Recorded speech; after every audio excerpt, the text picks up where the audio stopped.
Doctor Arun, December വരെ സമയമുണ്ടായിരുന്നു ഋഷി സുനക്കിന്.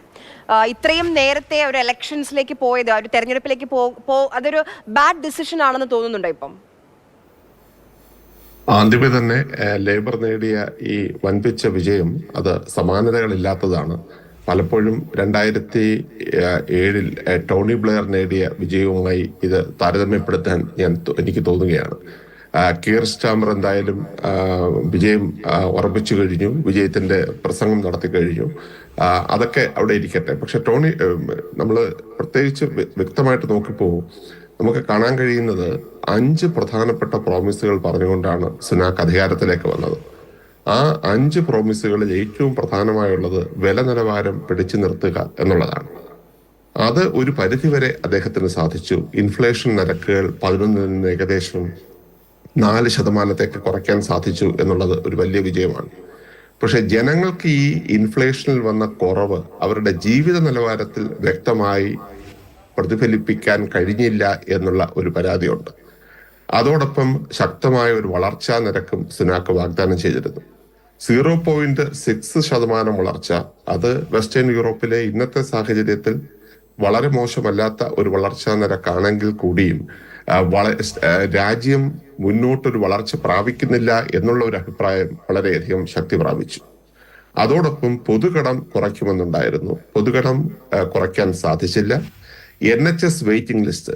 NHSഉം ഇമിഗ്രേഷനും 2 പ്രധാനപ്പെട്ട വിഷയങ്ങളാണ് ബ്രിട്ടീഷ് ജനതയെ സംബന്ധിച്ചിടത്തോളം. അപ്പോൾ ഈ NHS എന്ന് പറയുന്നത് നാഷണൽ ഹെൽത്ത് സർവീസ്, അതിലുള്ള വെയിറ്റിംഗ് ലിസ്റ്റ് കുറയ്ക്കും എന്നുള്ള ഒരു വാഗ്ദാനം ഉണ്ടായിരുന്നു. പക്ഷേ കോവിഡ് കൊണ്ടും മറ്റും ഏകദേശം 6 മില്യൺ പുതിയ അപ്പോയിന്റ്മെന്റുകൾ കൊടുക്കേണ്ടി വന്നു.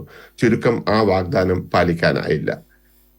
ഇമിഗ്രേഷനെ സംബന്ധിച്ച് പറയുകയാണെങ്കിൽ ഇമിഗ്രേഷനിൽ സുനാക്കിന്റെ ഏറ്റവും വലിയ കാരണം ചെറിയ ബോട്ടുകളിൽ ഇംഗ്ലണ്ടിലേക്ക് വരുന്നവരുടെ മൈഗ്രേഷൻ എപ്പോഴും ഒരു വലിയ വിഷയമാണ്. അത് അനധികൃത കുടിയേറ്റം എന്നാണ് പറയുന്നത്.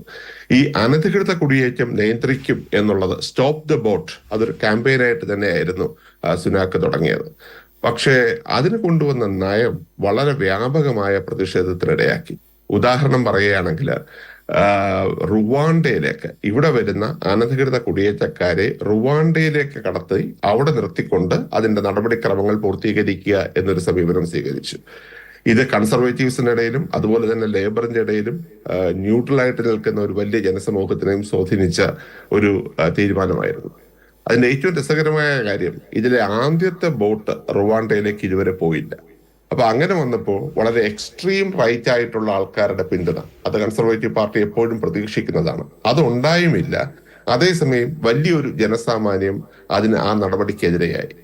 അപ്പൊ ഈ 5 വാഗ്ദാനങ്ങൾ പാലിക്കാതെ സുനാക്ക് എന്തിന് തെരഞ്ഞെടുപ്പിലേക്ക് നീങ്ങി എന്നുള്ളതും ഒരു വലിയ ചർച്ചാ വിഷയമാണ്.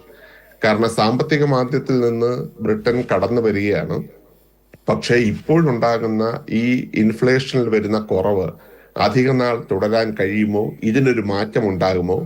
അതോ ആഗോള സാഹചര്യങ്ങൾ കുറച്ചുകൂടി വഷളാകുമെന്നുള്ള ഒരു സംഭവം അത് സുനാക്ക് മുൻകൂട്ടി കണ്ടിരുന്നു എന്നറിയില്ല.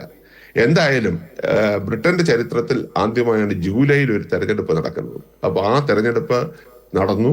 പക്ഷെ തെരഞ്ഞെടുപ്പ് യാതൊരുവിധ ഉദ്യോഗവും നിറഞ്ഞ തെരഞ്ഞെടുപ്പ് അല്ലായിരുന്നു. അഭിജിത്ത് പറഞ്ഞതുപോലെ തന്നെ തുടങ്ങിയപ്പോൾ തന്നെ പരാജയം ഉറപ്പായ തെരഞ്ഞെടുപ്പായിരുന്നു. പക്ഷെ അവസാന നിമിഷം വരെ ഒരു ഫൈറ്ററെ പോലെ പിടിച്ചു നിന്ന് പാർട്ടിയെ മുന്നോട്ട് കൊണ്ടുപോയത് സുനാക്കാണ്.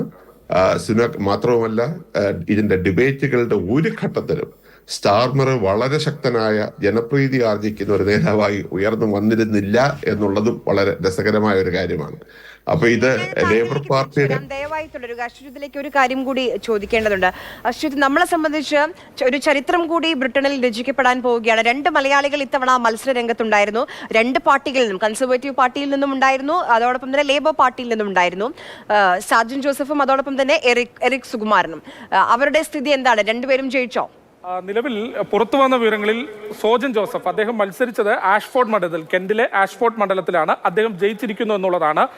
ലേബർ പാർട്ടിയുടെ സ്ഥാനാർത്ഥിയായാണ് അദ്ദേഹം മത്സരിച്ചത്. ആ സീറ്റ് നിലവിലുണ്ടായിരുന്നത് കൺസർവേറ്റീവുകളുടെ കയ്യിലായിരുന്നു. അതിൽ നിന്ന് പിടിച്ചെടുത്തിരിക്കുന്നു, ലേബർ പാർട്ടി പിടിച്ചെടുത്തിരിക്കുന്നു. ആ ലേബർ പാർട്ടിയുടെ സ്ഥാനാർത്ഥിയായി മത്സരിച്ച കോട്ടയംകാരനായ നഴ്സിംഗ് മേഖലയുമായി ബന്ധപ്പെട്ട് ബ്രിട്ടനിൽ പ്രവർത്തിച്ചിരുന്ന സോജൻ ജോസഫ് അദ്ദേഹം വിജയിച്ചിരിക്കുന്നു. ഒരുപക്ഷെ ഇത് ചരിത്രമാണ്. മലയാളി ആദ്യമായിട്ടായിരിക്കാം ഒരുപക്ഷെ ഒരു മലയാളി ബ്രിട്ടീഷ് പാർലമെന്റിൽ അംഗമാകുന്നത്.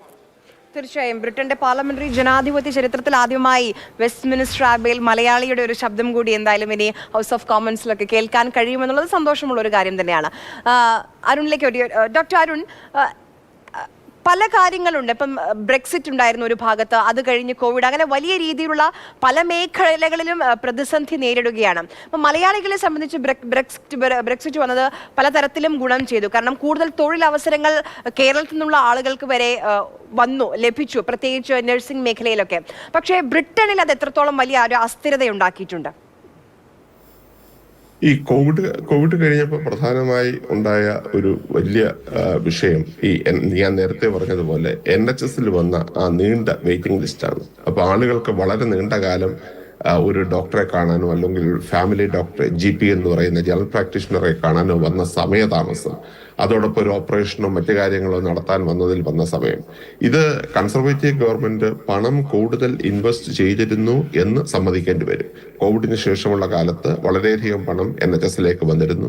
അതോടൊപ്പം തന്നെ സാലറി റിവിഷൻ ആവശ്യപ്പെട്ടുകൊണ്ടുള്ള പലതരത്തിലുള്ള സമരങ്ങൾ NHSലുണ്ടായിരുന്നു. ഡോക്ടർമാരുടെ, അത് പലതും ജൂനിയർ ഡോക്ടർമാരുടെ ഇപ്പോഴും സെറ്റിൽ ചെയ്തിട്ടില്ല, നഴ്സുമാരുടെയും കൺസൾട്ടന്റുമാരുടെയും സമരം ഉണ്ടായിരുന്നു.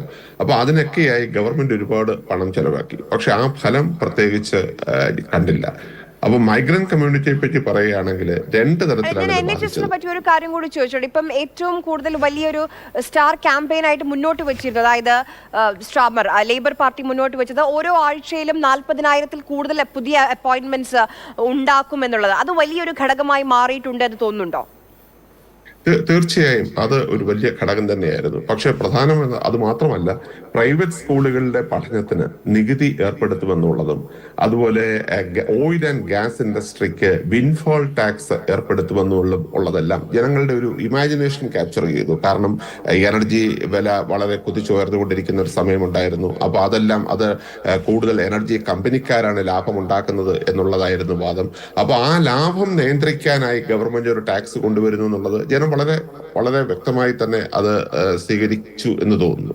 അതേസമയം ഇതിനെല്ലാത്തിനും ആവശ്യമായ സാമ്പത്തിക വിഭവ സമാഹരണത്തിന് വ്യക്തമായ മാർഗനിർദ്ദേശങ്ങൾ ഇനിയും ലേബറിൽ നിന്ന് കാണേണ്ടിയിരിക്കുന്നു. കാരണം ഈ പറഞ്ഞിരിക്കുന്ന പ്രോമിസുകളെല്ലാം പൂർത്തീകരിക്കണമെങ്കിൽ ഒരു കുടുംബത്തിന് വർഷത്തിൽ ഏകദേശം 2,000 പൗണ്ട് വരെ കൂടുതൽ ടാക്സ് കൊടുക്കേണ്ടി വരും എന്നുള്ള ഒരു വാദവുമുണ്ട്. അത് പൂർണ്ണമായി കാൽക്കുലേറ്റ് ചെയ്യപ്പെട്ടിട്ടില്ല. എങ്കിലും വലിയ തോതിലുള്ള ഒരു നികുതി വർധനവ് ലേബർ ഭരണത്തിൽ പ്രതീക്ഷിക്കാവുന്നതാണ്. കാരണം ടാക്സ് കൂട്ടില്ല എന്നുള്ള ഒരു സമീപനമാണ് കൺസർവേറ്റീവ് സ്വീകരിച്ചിരുന്നത്. പക്ഷെ ടാക്സ് കൂട്ടിയാലും വളരെ കാര്യക്ഷമമല്ലാതായിക്കൊണ്ടിരിക്കുന്ന പൊതുജന സർവീസ് രംഗങ്ങൾ കൂടുതൽ ശക്തിപ്പെടുത്തുക എന്ന ലേബർ നയം ജനം സ്വീകരിച്ചതായാണ് കാണാൻ കഴിയുന്നത്. അത് മാത്രമല്ല, ഇപ്പൊ ഈ കഴിഞ്ഞൊരു 8 വർഷത്തെ ഇത് നോക്കുകയാണെങ്കിൽ 5 പ്രധാനമന്ത്രിമാർ മാറി മാറി വന്നു, ബ്രെക്സിറ്റ് വന്നു. അപ്പം വലിയ രീതിയിൽ ഒരു രാഷ്ട്രീയ അസ്ഥിരത ഉണ്ടാവുകയാണ്. ഈ ബാക്കിയുള്ള യൂറോപ്യൻ കൺട്രീസ് ഒക്കെ ഒരു വലത് വ്യതിയാനത്തിലേക്ക് പോകുമ്പോൾ ഇവിടെ ഇടതുപക്ഷം എന്ന് വേണമെങ്കിൽ വ്യാഖ്യാനിക്കാൻ കഴിയുന്ന ലേബർ പാർട്ടി അധികാരത്തിലേക്ക് വരുന്നത് കൂടി അതിനെ എങ്ങനെ കാണണം രാഷ്ട്രീയമായി? ഇതിപ്പോ രാഷ്ട്രീയമായി വളരെ രസകരമായ ഒരു വസ്തുതയാണ്. കാരണം കീർ സ്റ്റാമറെ തന്നെ പ്രധാനമന്ത്രി, അദ്ദേഹത്തെ കുറിച്ച് നമ്മൾ നോക്കിക്കഴിഞ്ഞാൽ മനുഷ്യാവകാശ ലംഘനങ്ങൾക്ക് വേണ്ടി വാദിച്ച ഒരു അഭിഭാഷകനായിരുന്നെങ്കിലും പിന്നീട് കുറച്ചുനാൾ UKയുടെയും വെയിൽസിന്റെയും പ്രോസിക്യൂഷൻ ഭാഗത്തിന്റെ തലവനായാണ് അദ്ദേഹം പ്രവർത്തിച്ചത്. അപ്പോൾ ഒരു വളരെ അതുപോലെ ജെറമി കോർബിൻ എന്ന് പറഞ്ഞ അതിശക്തനായ ഒരു ഇടതുപക്ഷ അതിതീവ്രമായ ഇടത് നിലപാടുള്ള ഒരു നേതാവിൽ നിന്നാണ് കീർ സ്റ്റാമർ പ്രതിപക്ഷ നേതാവാകുന്നത്. അപ്പോൾ തന്നെ അദ്ദേഹം വളരെ വ്യക്തമായി പറഞ്ഞു, രാഷ്ട്രീയ പ്രവർത്തനം എന്ന് പറയുന്നത് സമരങ്ങൾക്കും പ്രതിഷേധങ്ങൾക്കും മാത്രമല്ല, അധികാരത്തിനുള്ളത് കൂടിയാണ്.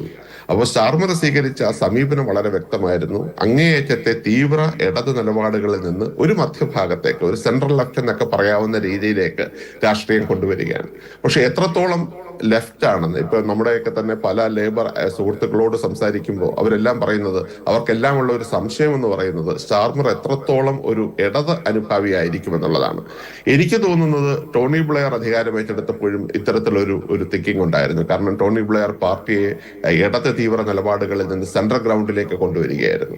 കീർ സ്റ്റാമറും ഏകദേശം പാർട്ടിയെ ആ നിലയിലേക്ക് കൊണ്ടുവരാൻ കഴിവുള്ള ഒരു വ്യക്തിയാണെന്ന് തോന്നുന്നു.